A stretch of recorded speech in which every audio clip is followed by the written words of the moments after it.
കുട്ടിക്കൊരു 3 വയസ്സാകുമ്പോൾ കുട്ടിയുടെ തലയോട്ടി അളന്നാൽ 36-31 സെൻറ്റിമീറ്റർ അത് വികസിക്കും. കുട്ടിക്കൊരു 7 വയസ്സാകുമ്പോൾ വീണ്ടും അളന്നാൽ 46-49 സെൻറ്റിമീറ്ററോടെ പോകും.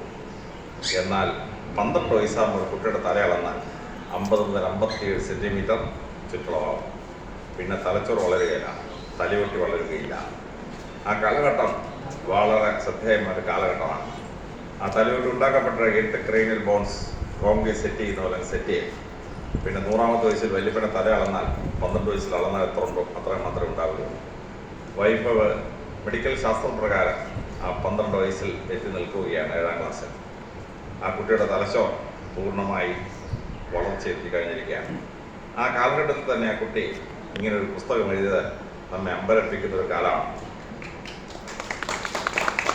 ഇനി ഒരു 2 വർഷം കഴിയുമ്പോഴേക്കും വളരെ ശ്രദ്ധേയമായൊരു കാലം വരികയാണ്.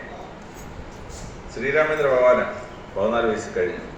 അപ്പോഴാണ് മഹർഷി അയോധ്യയിലെത്തി. അദ്ദേഹം ദശരഥനോട് പറഞ്ഞു, ഞാനൊരു കാര്യം ചോദിക്കാൻ പോകണം, നോ എന്ന് പറഞ്ഞേക്കരുത്. അദ്ദേഹം സമ്മതിച്ചു. അത് കഴിഞ്ഞപ്പോൾ അദ്ദേഹം ആവശ്യപ്പെട്ടു, ശ്രീരാമേന്ദ്ര ഭഗവാനെ ലക്ഷ്മണനെ എൻ്റെ കൂടെ വിടണം, യാഗങ്ങൾ നശിപ്പിക്കുന്നവർക്കെതിരെ നടപടിയെടുക്കാനായി. അങ്ങനെ ശ്രീരാമനും ലക്ഷ്മണനും മഹർഷി